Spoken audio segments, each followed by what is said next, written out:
A'udzubillahi minasyaitonirrajim. Bismillahirrahmanirrahim. Assalamualaikum warahmatullahi wabarakatuh, and greetings I bid to all the viewers of this channel. My dear professors, doctors, lecturers, staff, and all my fellow friends. May all of us always be blessed with a good health. First of all, I would like to introduce myself. My name is Nur Anis Iwani binti Muslim, a year 5 medical student, and today, in conjunction with Hari Raya Aidiladha that we just celebrated a few days ago, I would like to share or recap on the history of Aidiladha and what lessons we could learn from it. So as we all already know, performing Hajj is the fifth pillar of Islam, and it is required for every Muslim who are able to do so to perform at least once in their lifetime. Meanwhile, Aidiladha, or we call it as Hari Raya Korban, which we celebrate on every 10 Zulhijjah, is as remembrance of Prophet Ibrahim alayhi salam, who are willing to sacrifice his beloved son, Prophet Ismail alayhi salam, for the sake of Allah. Actually, these two things, which are performing Hajj and Hari Raya Korban, is very much related to the tests that have been bestowed by Allah upon the family of Prophet Ibrahim alayhi salam.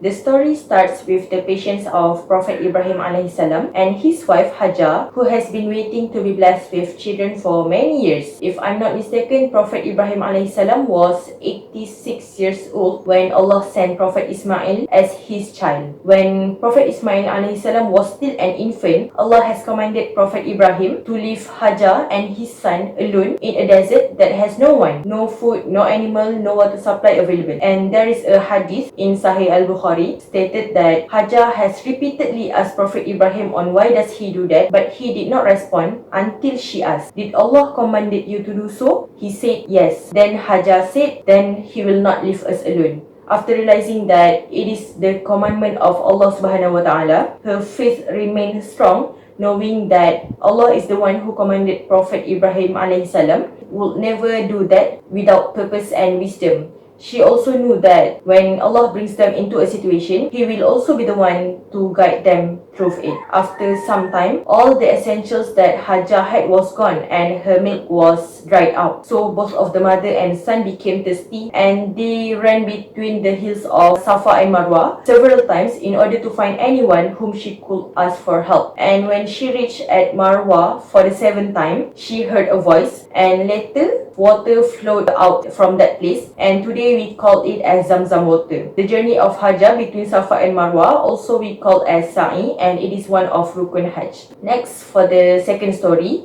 we know that Prophet Ibrahim AS loved Prophet Ismail AS so much, but Allah tested them by commanding Prophet Ibrahim to sacrifice his own son. Upon facing the dilemma, for Prophet Ibrahim consulted his son, which at that time was around 7 to 13 years old, about the commandment, and Prophet Ismail alayhi salam immediately agreed and asked his father to do what he has been commanded. And it is mentioned in Surah As-Saffat verse 102. He said that, "Oh my son, indeed I have seen in my dream that I must sacrifice you. So what you think?" And he said, "Oh my father, do as what you are commanded." So through this ayat, it is believed that Prophet Ismail AS and Prophet Ibrahim AS believe in the divine wisdom of Allah. And once the Prophet Ibrahim AS trying to slaughter Prophet Ismail using the sharp knife, with the power of Allah, the sharp knife did not able to cut Prophet Ismail at all. And acknowledging that Prophet Ibrahim AS